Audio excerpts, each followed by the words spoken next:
Vamos retornar a nossa discussão sobre a cidade moderna oitocentista, né?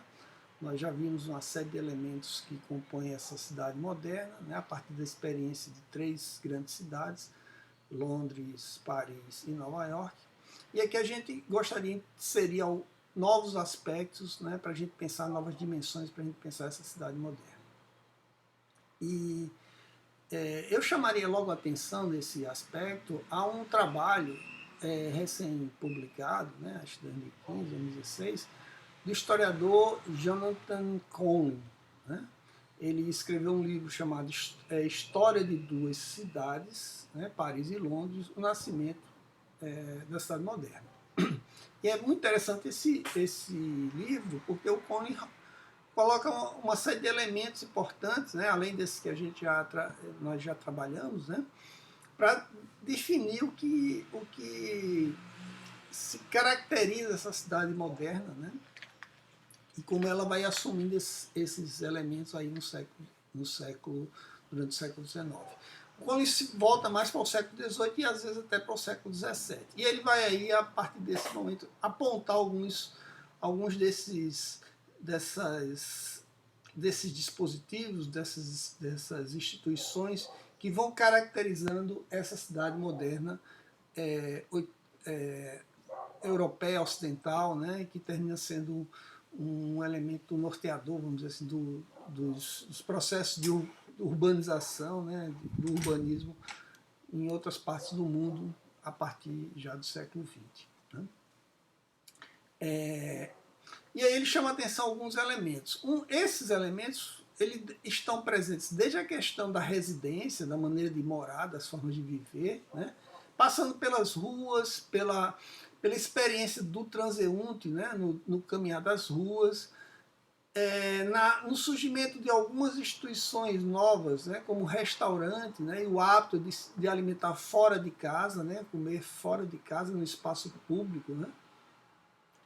E, ao mesmo tempo, ele chama atenção para os processos ligados à marginalização, né, ao surgimento de um submundo nessas cidades, e a questão do entretenimento, de uma cultura hedonista que se apresenta justamente através também de alguns dispositivos ligados ao entretenimento, né?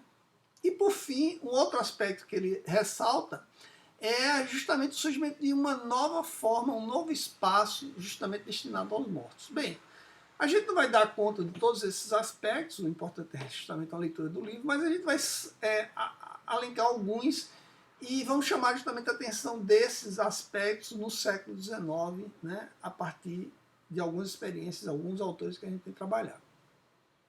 Então, um elemento que chama atenção aqui é justamente o lugar que a rua vai ter nessa nova cidade, né?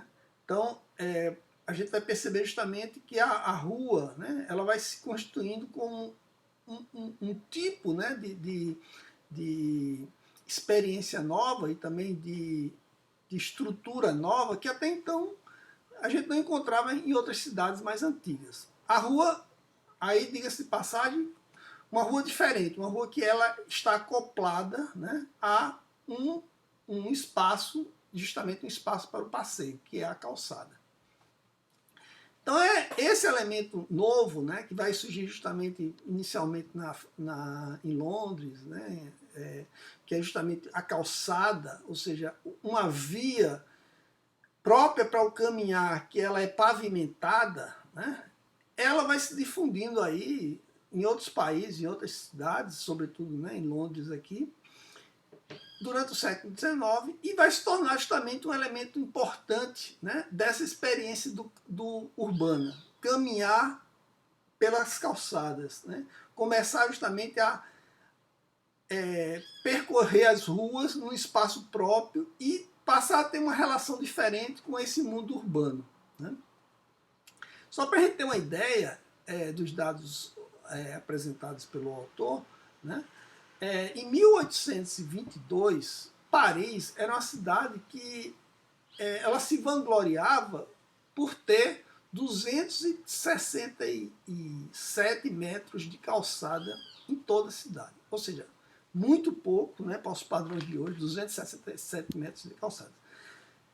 Então as calçadas eram coisas raras ainda nesse início do século XIX. A partir aí da segunda metade, sobretudo do século XIX, as calçadas vão crescer e se tornar cada vez mais presente e se tornar um elemento fundamental na vida urbana, né? E é claro, quando se fala de calçada, quando se fala do passeio, está se falando também do próprio ato de passear. E aí o ato de passear vai estar ligado justamente a uma figura nova que vai se tornar uma figura emblemática da cidade moderna, que é o flaner, né? Então, essa figura ela vai justamente aparecer cada vez mais presente na literatura, né? Nos textos jornalísticos, né? E já desde 1809 já se fala desse flaner em uma crônica, né? De que é um indivíduo que sai caminhando, né, pelas ruas de Paris, né, pelos arredores do Louvre, né, vai observando as construções, as destruições provocadas na cidade justamente pelas reformas, e ao mesmo tempo é um apreciador das vitrines, né, das vitrines que vão se tornando cada vez mais presentes nessas ruas parisienses, né. Ele é um indivíduo que para tomar uma xícara de chocolate, olha os pôsteres das peças de teatro, né? E também chega aos boulevards, caminhando pelos boulevards, né? Então essa figura, né, ela vai se tornar emblemática porque ela vai ser sempre tônica, né, a tônica de uma série de narrativas literárias aí durante as décadas de 30, 40 e posteriormente, né? Está presente na obra de um Balzac, está presente na obra de um Baudelaire, e justamente vai ser uma figura recuperada sociologicamente, né, pelo trabalho do Walter Benjamin, né? Bem, então esse flaner é justamente o indivíduo passeador, aquele indivíduo que sai pelas ruas passeando, apreciando, tentando entender os hábitos, os costumes, identificando prédios antigos, identificando hábitos das pessoas. Então esse tipo de comportamento, esse tipo de experiência é uma experiência nova e está muito ligada a essa cidade moderna. Bem, além dessa figura do flaner, e aí até associado a ela, a gente vai ver que essas cidades modernas, elas vão justamente se tornarem cada vez cidades ligadas a um consumo urbano, um consumo que está muito ligado justamente a essa nova forma, né, essa nova forma de vivência no ambiente urbano, né? E a gente vai perceber isso pelo surgimento de uma série de estruturas que vão surgindo aí, de reformas, né, de lojas, que vão ser cada vez mais se tornando diferentes das antigas, aquelas que tinham sido estado predominantemente presente no antigo regime, né? A gente vai ver justamente a própria vitrine, né, uma loja com a vitrine, ou seja, com uma compartimento, com a área envidraçada, justamente para permitir o olhar do transeunte, aquele que está na rua, ver os seus produtos sem necessariamente adentrar, né, no ambiente da loja. Isso também vai ser uma revolução nessas práticas de consumo aí do século XIX. Vamos ter justamente essa mudança muito característica, né, já em Londres, com a construção, né, com as reformas propagadas pelo arquiteto John Nash, né? O Nash justamente fez uma reforma numa das vias principais de Londres, na Regent Street, né? E ele projetou uma série de ambientes, né? Uma grande galeria, na própria rua virou uma galeria, né? Onde você tinha várias lojas, né? E ali era o centro de consumo dessas novas lojas londrinas, né? E isso, de certo modo, chamou a atenção, porque pela primeira vez você tinha uma rua, né, toda ela projetada, né, toda ela preparada justamente para esse consumo urbano, para a frequência, para o passeio e, ao mesmo tempo, para as compras, né? No caso de Paris, a gente vai ter uma experiência parecida, mas de menor proporção, que vai ser as chamadas galerias, né, ou passagem. Né? Então, o que seriam essas galerias ou passagem? Né? Seriam, como o nome está dizendo, né, uma galeria, trecho, né, dentro da cidade, um trecho relativamente pequeno, onde essa galeria ela era coberta, né, ela era envidraçada, ela tinha uma cobertura que permitia a luz e justamente era um ambiente fechado. Né? Você entra e sai do outro lado, né? Então você tem um circuito, mas que ao mesmo tempo ele é fechado, né, por essa cobertura. Né? E é no interior dessas galerias que existem as lojas. Então, esse tipo de loja, né, que vai surgir aí na França, em Paris mais especificamente aí no início do século, justamente é um ambiente novo que está muito ligado justamente a algumas características que vão marcar esse consumo urbano dessas cidades, que é justamente a segurança, o sentido de segurança, você não está mais num lugar aberto, né, mais, vamos dizer assim, vulnerável à passagem de outros, né, um lugar mais selecionado, né, vamos dizer assim, a limpeza, a elegância e a iluminação. Isso, de certo modo, mostra um certo deslocamento na forma de consumo, da forma de apreciação desse mundo das compras e das coisas, né? Que vai caracterizar bastante justamente o consumo moderno e o consumo urbano desse período. Bem, isso a gente vai ver várias mudanças no interior de outras estruturas de compra, né? de serviço, né?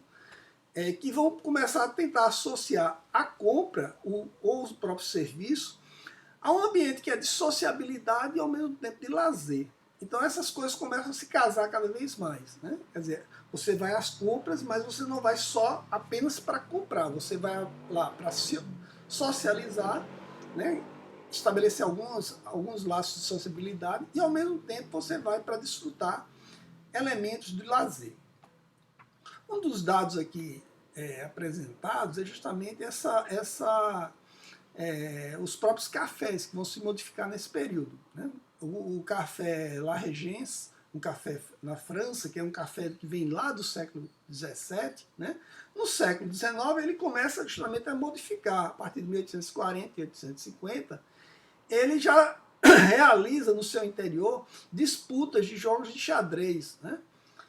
Envolvendo lá os melhores jogadores da época. Né? Então, assim, não era só mais um mero local de venda de café. Né? Ele já transforma esse processo mais amplo. Né? E isso é muito marcante aí no século XIX. Né?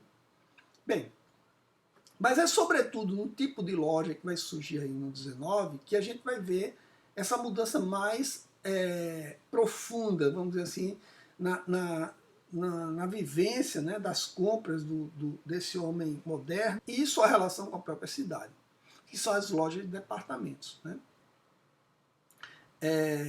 Essas lojas de departamento elas devem ser encaradas assim, não somente como reflexo dos padrões de consumo em transformação, mas como um agente decisivo que ativamente contribui para a cultura na qual esse consumo ocorria. Essa citação que eu estou fazendo é de um antropólogo, né, o McCracken, né, que justamente é um dos estudiosos sobre consumo e sobre consumo moderno. Então, o que chama a atenção justamente a essas lojas é a formulação de uma nova cultura do consumo. Né? E aí a gente vai ter uma diversidade dessas lojas, tanto na França, em Paris, quanto também em Londres. Né? Em Paris a gente vai ter uma que vai se tornar emblemática a partir de meados do século, que é o Bon Marché, né?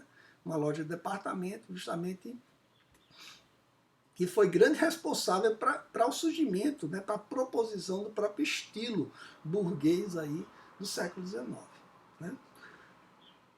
Bem, no caso de Londres, chama atenção aqui uma loja, que é a Harrods, que é uma loja de departamento que foi criada, né, aí por volta de 1850, né? Ela foi instalada justamente, já falamos um pouco sobre ela, né? na região do West End, londrino, a região mais chique que está se desenvolvendo, e justamente ela é uma loja de origem, né? de um americano, o Charles Big Harold, né? Que antes o pai dele vem, se instala em Londres, né? Ainda em outro espaço da cidade, e depois o Big Harold, né? Ele vai justamente se instalar nessa região mais chique, porque ele percebe que ali era um campo onde estava se constituindo uma nova forma de consumo mais sofisticado, né? Que era a nova tendência, né? Que apontava para essas cidades desse período. Né? E é justamente lá que ele vai fixar uma loja, e essa loja vai, aos poucos, vai crescendo, né? Vai tomando, né, cada vez maiores proporções, até se tornar, até no final do século XIX, ele construir, né, em 1884, ele construiu um novo edifício, que é um edifício monstruoso para os padrões da época, né, que ele ocupava uma área de 2 hectares, né, e até hoje também um grande edifício, ainda está, o prédio ainda está presente, a loja ainda existe, né? Claro que não é mais do Harold, já passou para outras, né? Acho que hoje é de uma empresa do Catar, um conglomerado do Catar. Mas na época, esse princípio que o Harold vai introduzir nessa loja vai ser justamente inovador por uma série de elementos. Né? Ele estava justamente preocupado em tornar a atividade comercial como uma atividade profissional. Né? E aí justamente ele vai, nesse contexto, ele vai procurar, né, justamente sair dessas formas de comércio tradicionais, né, muito marcado pela barganha, né, pelo corpo a corpo, né, pela figura do pregoeiro, né, aquela figura que grita, que expõe os preços, que chama o consumidor que vai passando, né, e justamente criar um ambiente que seria um ambiente mais, vamos dizer assim, em que essas formas de interação elas deixavam de existir, né? E que permitia que o próprio consumidor ele passeasse, né? Ele adentrasse no ambiente da loja e ele mesmo passasse a se deleitar, né? Ele passasse vamos dizer, a vivenciar uma experiência que era uma vivência, uma experiência de contemplação das coisas que eram expostas. Né? Então, ele vai introduzir uma série de elementos novos. Uma delas, justamente, é a propaganda. Né? Ele não vai utilizar de forma nenhuma a figura do pregoeiro, né? A figura daquele indivíduo que fica na frente da loja ou até na calçada, justamente fazendo aqueles convites, né, que a gente ainda assiste hoje, né, em algumas lojas, né, para que as pessoas adentrem, né, na loja e tal. E também ele não vai utilizar a figura, né, dos chamados homens sanduíches. O que é que seriam esses homens sanduíches? É um homem que carrega duas placas, né, uma à frente, outra atrás, e justamente ali está a propaganda da loja, né, dos produtos, né, coisas que a gente ainda vê hoje em algumas cidades, né, mas é uma prática cada vez mais distante, né, desse mundo mais de lojas mais sofisticadas. Né. E aí o Harold está justamente procurando evitar, ele não... A propaganda dele era feita toda ela através de jornal e também através de panfletos. Bem, além disso, ele vai introduzir no interior da loja a adoção do chamado preço fixo. Né? Justamente os preços, antes de ser barganhados, ou seja, antes de não ter o preço estabelecido, ser um preço meio de barganha, né, em que o consumidor pede para o vendedor fazer mais barato, fazer desconto, coisa desse tipo. Né? Não, existia um preço e aquele preço era o preço que era já em cima de todos os descontos possíveis. Né? Então não havia essa figura da barganha, né? E isso, de certo modo, ele tentava, com isso, evitar essas indisposições que eram muito comuns justamente na venda, né? Ou seja, toda a ação do Harrods era justamente de permitir que a compra se tornasse um elemento associado ao prazer, né? Ele, por exemplo, vai introduzir na própria loja, a loja depois, né, quando o prédio novo é inaugurado, é um prédio já de vários andares, ele vai introduzir a escada rolante, que na época chamada de escada móvel, né? Ele vai introduzir as caixas registradoras modernas, a iluminação elétrica. Tudo isso eram elementos para tornar o ambiente mais agradável, né? Mais acolhedor, né? Que dispensasse justamente a ideia de que comprar era uma atividade não prazerosa, era uma atividade apenas do limite da necessidade. Então ele justamente vai introduzir essa coisa. Além de que a loja dele ela era prezava pelo princípio de ser uma loja de amplo sortimento, né? Era uma loja que tinha uma variedade de produtos, né, como nunca antes imaginado. Bem, esse padrão de loja, que a Harrods é uma delas, é uma das figuras, né, a gente vai ter várias outras, né, tanto em Londres, quanto Paris, quanto Nova York, né, elas vão, de algum modo, ficar até imortalizadas na literatura, né, no romance do Émile Zola. Né? O Émile Zola vai escrever um livro, né, chamado O Paraíso das Damas, em que justamente ele vai transportar essa vivência dessas lojas de departamento para a obra literária, né, para contar a história, né, uma história literária que é surpreendente justamente na capacidade que ele descreve esse ambiente dessa loja.